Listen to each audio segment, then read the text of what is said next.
Ahora mismo el cantón Cayambe, por decisión del COE cantonal, se ha declarado en emergencia tras las inundaciones que se registraron durante el viernes anterior en la parroquia Olmedo y ayer durante horas de la tarde tras un pertinaz aguacero también en la parroquia de Cangabo. Las lluvias de inundaciones en Cayambe han dejado hasta el momento a más de 150 personas afectadas. El municipio de Cayambe y la prefectura de Pichincha han desplegado ya maquinaria, brigadas médicas para atender la emergencia. Las lluvias torrenciales del miércoles 12 de marzo golpearon con fuerza la parroquia Cangabo en Cayambe, dejando inundaciones y daños en varias zonas. La acumulación de agua afectó al centro de la parroquia y complicó la circulación de las vías principales de esta parroquia y de Cayambe, ¿no?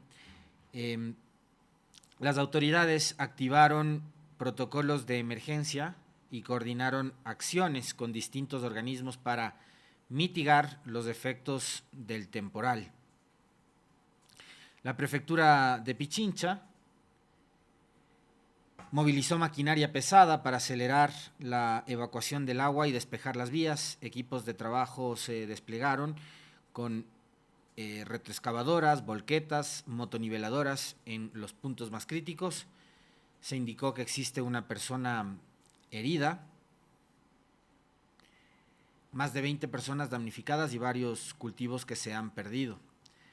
Mientras tanto, en la parroquia Olmedo, los equipos técnicos continúan con el levantamiento de información tras la crecida de una quebrada el pasado 7 de marzo. Un total de 150 viviendas resultaron dañadas y las familias afectadas reciben asistencia. Parte de la maquinaria que operaba en esta zona fue trasladada ayer a Cangagua para reforzar las labores de respuesta.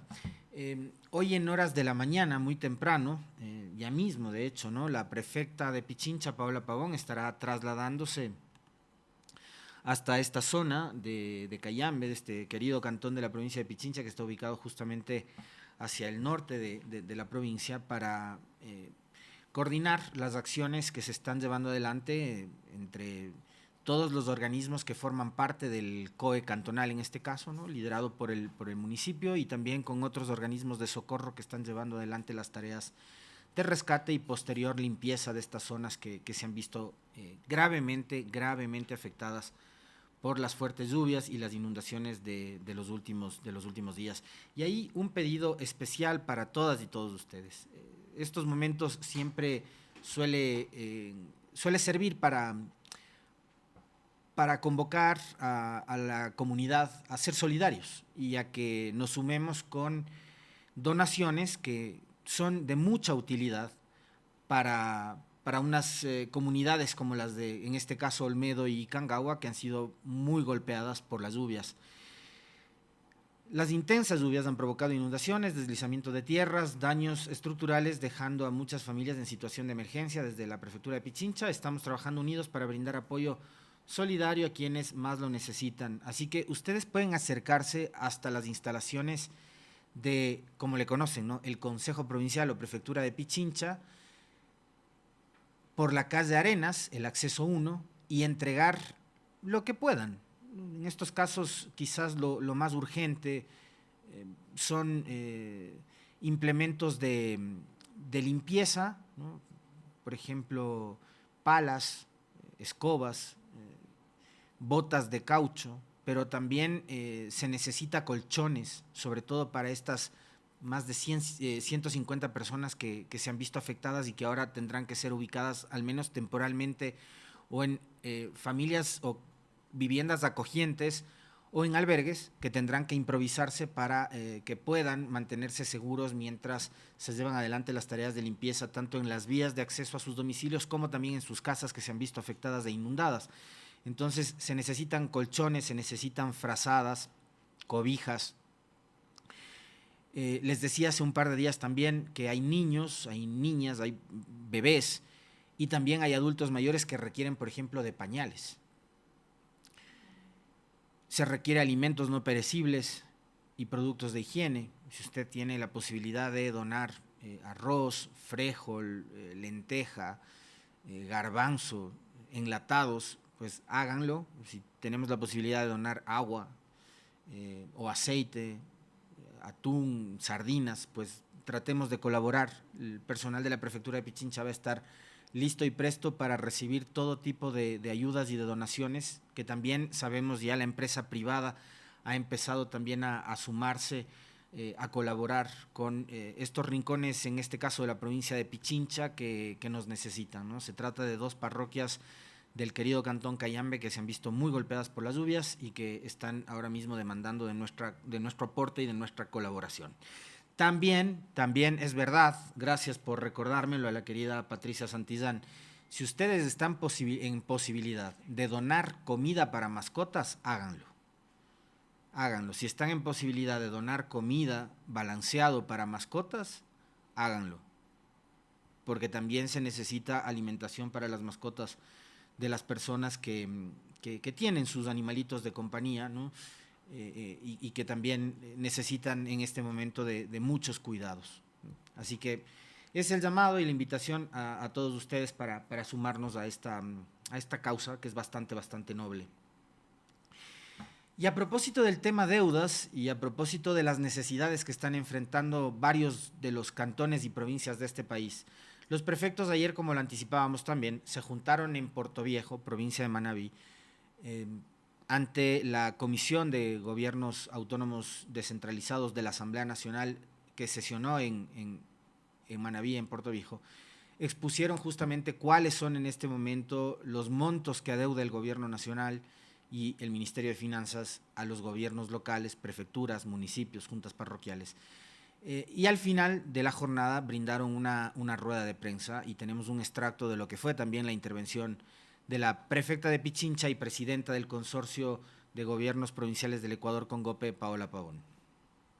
El gobierno nacional está dando la espalda a los cantones de Daule, de Yaguachi, de Juján.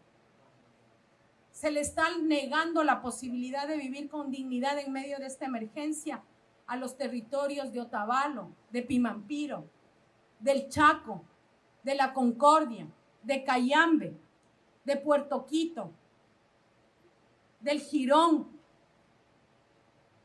No le da la espalda, señor presidente, a estas autoridades. Aquí no están los enemigos del gobierno nacional. En este momento, más que nunca, hacemos un llamado a la unidad y al trabajo conjunto.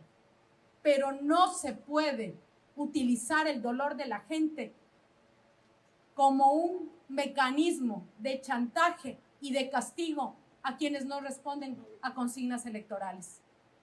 El periodo electoral va a pasar, el dolor de la gente se va a quedar. Hoy no hemos venido a pedir una dádiva, venimos a exigir los recursos que están siendo confiscados por el Ministerio de Economía y Finanzas, que deben llegar a los territorios para atender las obligaciones de las prefecturas y atender las emergencias. Clarísimo el mensaje de la presidenta del Congope y prefecta de Pichincha, Paola Pavón, que, como les decía, ya mismo estará trasladándose hacia Cayambe. Un mensaje que me parece debería llegar directamente al gobierno y debería ser acogido de la mejor manera posible, porque no hay ningún tono de amenaza a propósito de una cantidad de preguntas que considero fueron como desatinadas o quizás tratando de inducir a algo más. Ayer por parte de algunos periodistas que hablaban de movilizaciones o de manifestaciones por parte de los prefectos, cuando no había ninguna convocatoria a desobedecer el orden ni nada por el estilo, ¿no? De hecho, la prefecta empieza diciendo que ni las prefecturas, ni las provincias, ni los territorios afectados son o deberían considerarse enemigos del gobierno. Al contrario, en este momento lo que necesitan es justamente de la asistencia de todos los niveles de gobierno, desde el gobierno central, desde el gobierno provincial, municipal y parroquial. De ahí la importancia, por ejemplo, de lo que tiene que ver con la inversión pública y de la intervención de los organismos públicos en situaciones como estas, en donde deberían estar, insisto, coordinando entre todos los niveles de gobierno. El gobierno nacional debería coordinar con la prefectura, con los municipios, con las juntas parroquiales de todas las zonas afectadas del país, no únicamente de Cayambe.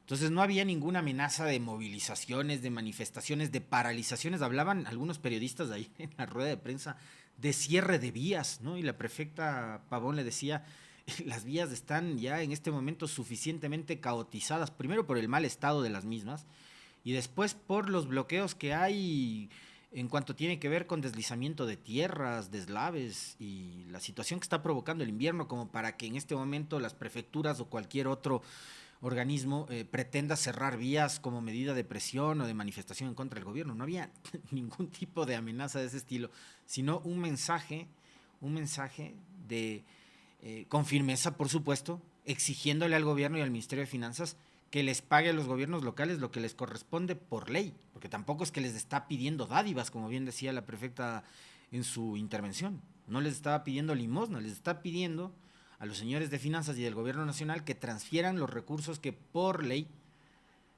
les corresponden a todas las prefecturas, en este caso, específicamente. Entonces, ojalá estos mensajes, no solo además de la prefecta Pavón, porque el mensaje fue de parte de todos los prefectos y de los alcaldes que estuvieron ayer presentando sus exposiciones ante la Comisión de GAD de la Asamblea Nacional y después en la rueda de prensa. No era solo la prefecta Pavón, estaba la prefecta Guiñaga, estaba Leonardo Orlando, estaba Juan Cristóbal Lloret y estaban los demás prefectos del país. Entonces no es el pedido de una sola prefectura ni de una sola provincia, es el pedido de las 20 y la exigencia de las 23 prefecturas del país, indistintamente de cuál sea su orientación política, de cuál sea la vertiente política a la que se pertenece el prefecto o la prefecta, o de si están o no alineados con el gobierno nacional, que además tienen todo el derecho de alinearse con el gobierno. Varias de las prefecturas o municipios del país tienen todo el derecho de apoyarle al señor Noboa en lo que consideren necesario. Pero indistintamente de eso, lo que tiene que hacer el gobierno es transferir los recursos. Por cierto, ayer en Argentina hubo una jornada muy fuerte de protestas que siguió hasta horas de la noche y madrugada. Hay un saldo terrible, ¿no?, por efecto de la masiva presencia de manifestantes en las calles expresando su malestar, su inconformidad con el gobierno de Javier Milei, y también, por supuesto, con el nivel de represión que hubo de parte de la fuerza pública en la Argentina. Resultó un fotoperiodista herido de bala en la cabeza, varios jubilados que fueron arrastrados y golpeados por la fuerza pública argentina, al menos 20 heridos, uno grave en Buenos Aires. Es el resultado de una manifestación a favor de los jubilados que sumó barras bravas del fútbol argentino.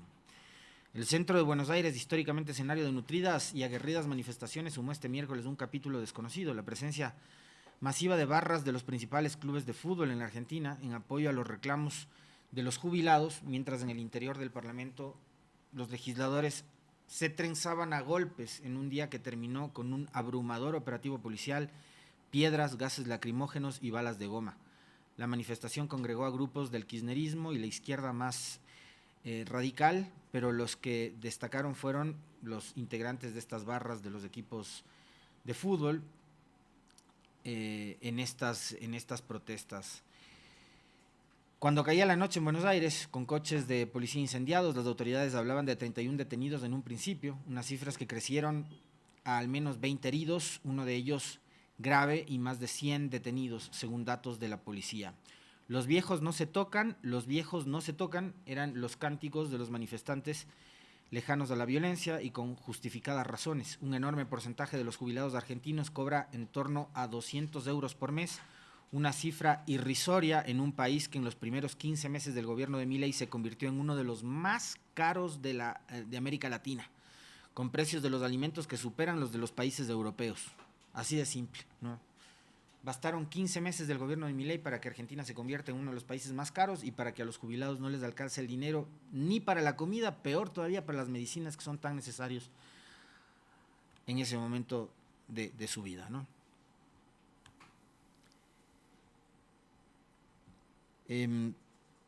Voy a pasar a cosas de actualidad que han sucedido hoy en horas de la madrugada en Ecuador, que tienen que ver también con la inseguridad.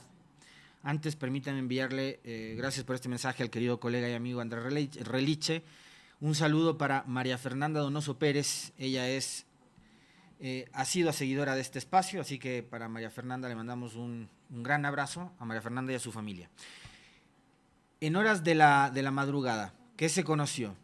¿Qué información tenemos, mi querida Meli, con respecto de lo sucedido muy temprano en Guayaquil?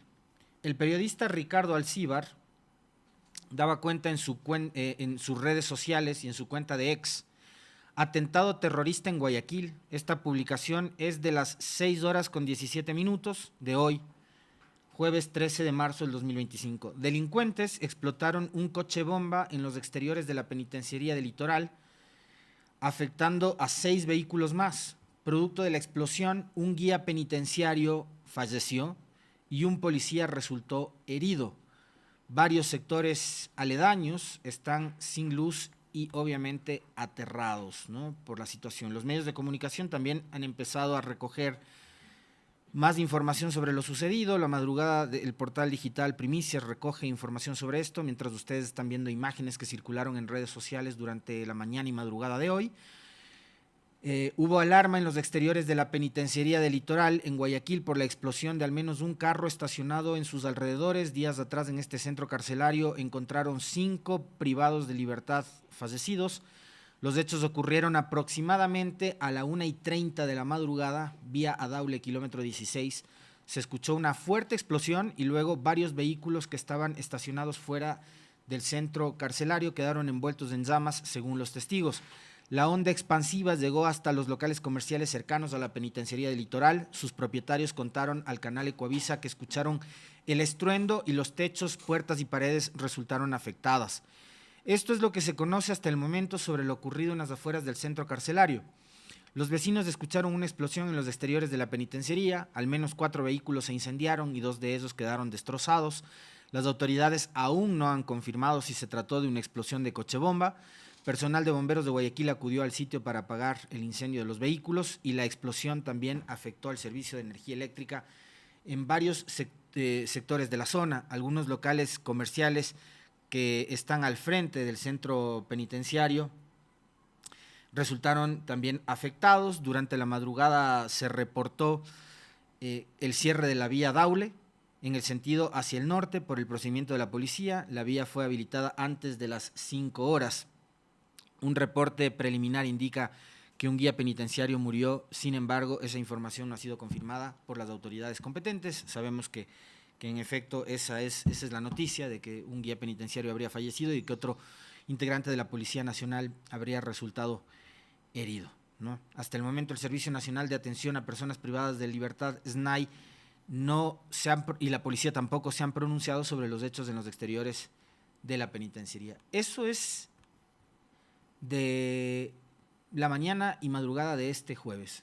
Así amanece el Ecuador, nuevamente con noticias que tienen que ver con la inseguridad, con la violencia, que parece no tener control en un país en el que además nos resulta que ahora el gobierno pretende buscar ayuda no en estados amigos, no en gobiernos amigos o gobiernos cercanos, incluso a la forma de ejercer el poder por parte de Noboa, sino a empresas privadas de seguridad extranjeras, ¿no?, que están identificadas como lo que anticipábamos hace un momento, ¿no?, estos ejércitos de mercenarios que han intervenido en conflictos como Irak, por ejemplo, y en donde tienen además procesos por violaciones a los derechos humanos. Ayer lo relatábamos y lo comentábamos con ustedes.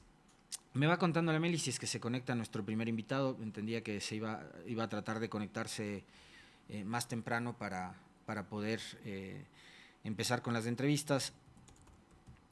Antes, volvamos a retomar la comparecencia de Gabriela Goldbaum, la ex esposa de Daniel Noboa, que estuvo presente hace un par de días en la Asamblea Nacional. Fue recibida por el Pleno. Fue recibida también por barras a favor de Noboa, que fueron después desalojadas de la zona de barras altas del hemiciclo parlamentario, porque no permitían que la señora Goldbaum pueda ejercer su tiempo y expresar sus palabras una vez que empezó a dar su discurso. Fue permanentemente interrumpida, fue objeto también de ataques por parte de estas barras a favor de ADN y del gobierno, y también por parte de algunos asambleístas de ADN que tuvieron un comportamiento bastante descomedido, descortés, con la señora Goldbaum, que estuvo en la Asamblea Nacional, así que vamos a pasar a escuchar cuál fue parte del extracto y la intervención de Gabriela Goldbaum en el Pleno de la Asamblea. Mi ex esposo ha instrumentalizado, la ha usado como objeto para causarme dolor y mantenerme en constante estado de zozobra. No solo a mi pequeña hija, también a mi padre, a mi hermano y a todas las personas que me han apoyado y defendido. Este tipo de comportamiento es lo que se define como violencia vicaria, una forma de abuso cruel y devastador. Te quiebra por dentro, te destruye, te hace sentir culpable de ver sufrir a tus seres queridos. Es padecer una guerra. La violencia vicaria es muerte en vida. Comenzó en 2019, cuando decidí separarme de él. Estaba embarazada de 6 meses. Lo que pensaba que sería un proceso doloroso, pero necesario, se transformó en una pesadilla. No solo comenzó a atacar mi integridad emocional, sino que, a través de terceros, pretendió obtener información médica de mi ginecólogo. Este tercero, hoy, forma parte de su listado de asambleístas.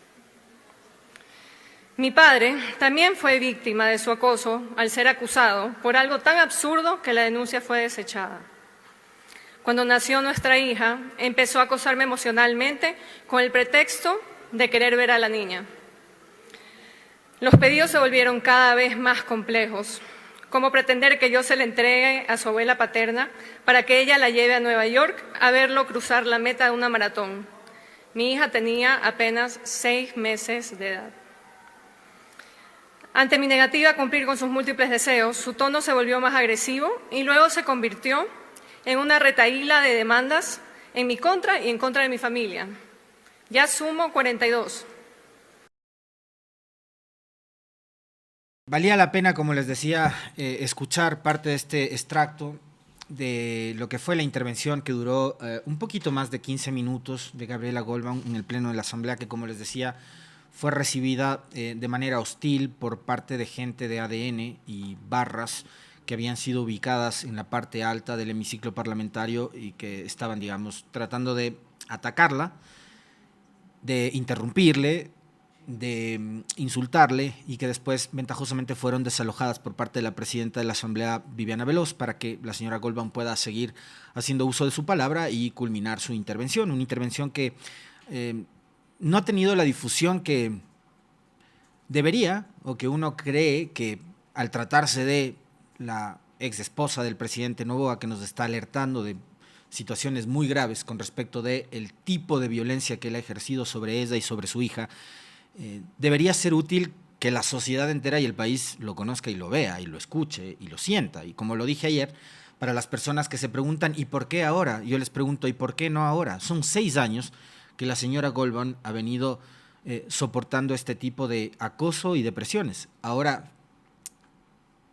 ustedes pregúntense, como me lo he preguntado yo también, digamos, durante 6 años ha ejercido ese tipo de presiones y ella ha sentido, ¿no?, que su expareja, en este caso el señor Noboa, ha ejercido ese tipo de presiones, de acoso, no solo en contra de ella y de su hija, sino también del resto de su familia, con 42 procesos judiciales que tienen que enfrentar su padre y su hermano también, adicionalmente.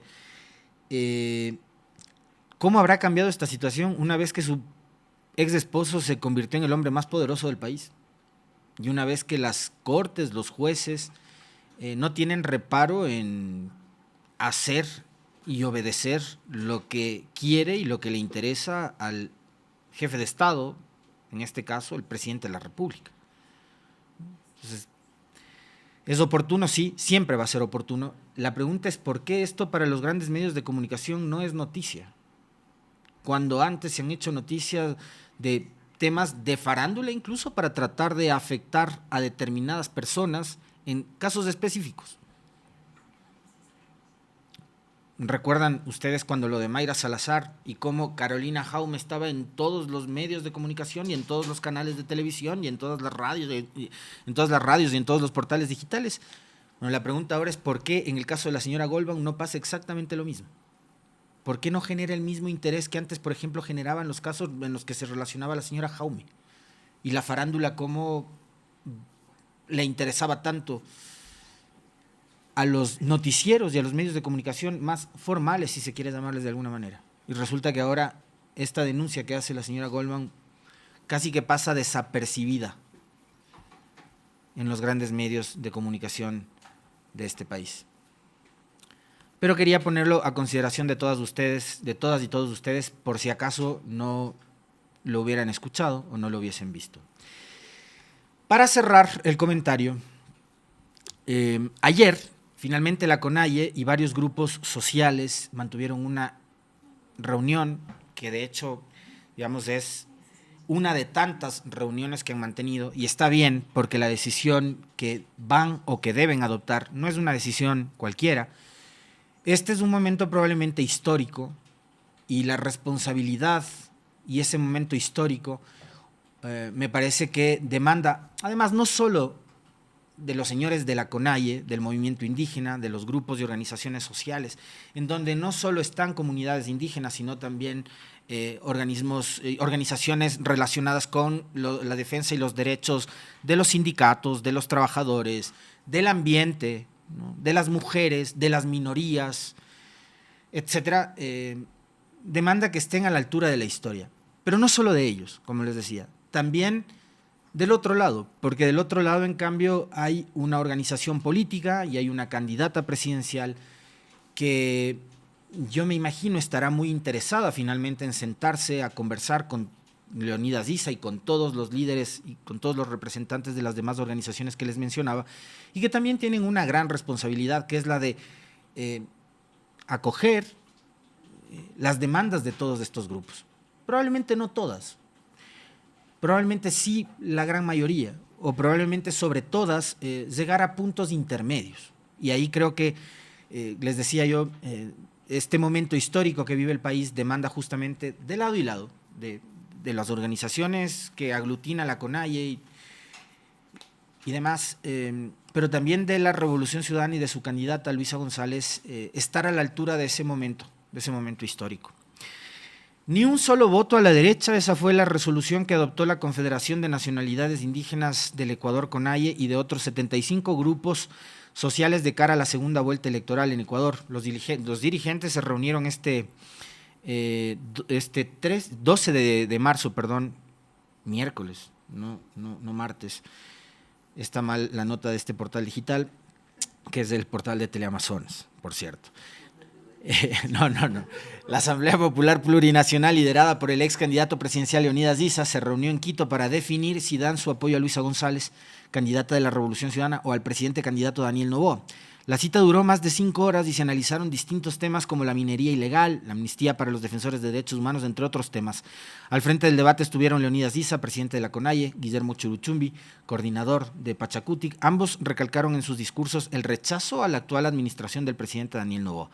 En ese sentido, anunciaron que enviarán una carta a la candidata González consultando su postura sobre diversos temas y luego decidirán si lo apoyan o no. Issa precisó que un posible apoyo a la candidatura del correísmo no significa un cheque en blanco. Escuchémosle al ex candidato presidencial de Pachacutic, Leonidas Issa.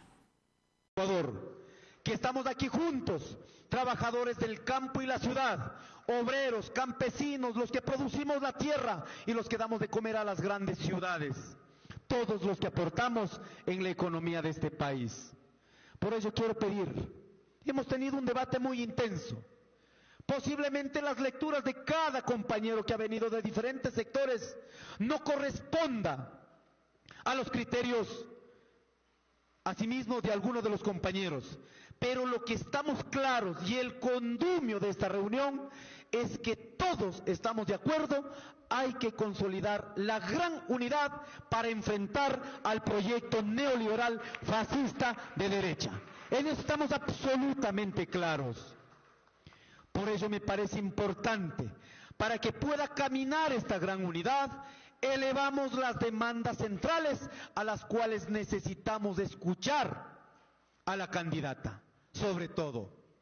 Y en ese sentido creemos importante que el instrumento de partida es el documento construido a partir de la unidad de las izquierdas que reposa en cada uno de los movimientos que construimos este proceso. Y en ese sentido queremos decir, esto no es solo para escribir, sino es para pragmatizar, para comprometer y para avanzar. Leonidas Diza ha meritado una respuesta por parte de la candidata Luisa González a través de su cuenta de X. El camino de la unidad es el que recorreremos juntos por la vida de nuestra nación. Como mujer y como Montubia, agradezco profundamente el apoyo expresado por la CONAIE y todas las organizaciones y colectivos sociales que representan la plurinacionalidad y la interculturalidad de nuestros pueblos y que se han manifestado con la altura y la urgencia que nuestro país demanda. Están dando un paso histórico con su firme intención de construir un proyecto que priorice al ser humano y la dignidad, basado en la justicia social y el respeto a nuestros derechos fundamentales que nos garantizan la Constitución y la ley.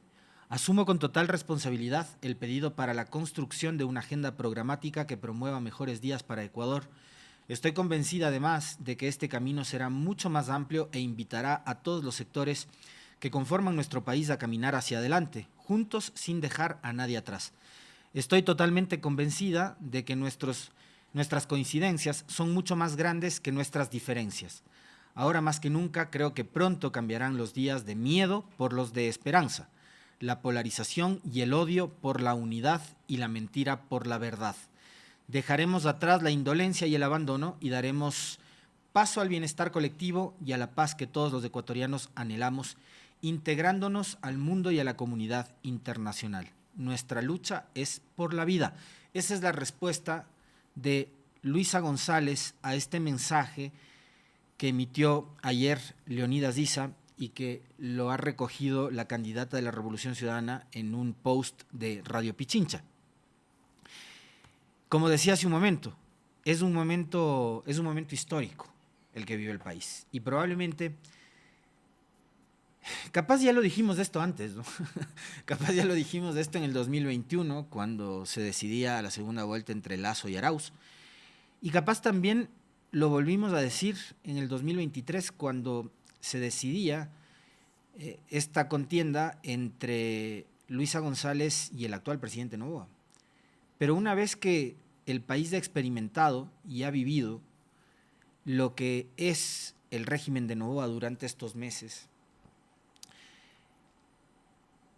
quizás el mensaje en este momento es tal vez de esta no tengamos otra oportunidad más. Y ese es el momento histórico del cual obviamente demanda que tanto Luisa como Leonidas, como Guillermo Churuchumbi, como el resto de dirigentes, insisto, no solamente del movimiento indígena, sino de todas las organizaciones sociales, también de la sociedad civil, los ambientalistas, las mujeres, los sectores de izquierda, los sectores progresistas, no necesariamente de izquierda, los sectores progresistas, quienes ven con terror, por ejemplo, que un hombre haya violentado a su expareja y utilice su hija para esos fines, no querramos seguir viviendo más de lo mismo y todavía pensando en que el próximo periodo es de 4 años. Repito una vez más, es tan importante el momento que vive el país y demanda tanto que estén a la altura todos estos personajes y que depongan, si es que es necesario, todo tipo de actitudes, llegando a puntos intermedios. Tampoco diciendo, es que no les vamos a dar un cheque en blanco a los correístas, o que desde la Revolución Ciudadana se diga no les vamos a complacer porque consideramos que estos son unos chantajes. No. Quizás hay que empezar un poco bajándole la espuma de lado y lado, quizás también olvidando sobre ciertos momentos que se vivió en este país y cerrando heridas que probablemente todavía siguen abiertas para ir superando situaciones complejas, pero pensando en que en las manos de todos ellos, de todos ustedes, está justamente el futuro del país. No estoy hablando del futuro de un proyecto político, no estoy hablando del futuro de la carrera política de Leonidas Diza como líder indígena o de la carrera política de Luisa González como lideresa de la Revolución Ciudadana. En juego, como vamos, está en el país. Eso es lo que está en juego. No es un proyecto político.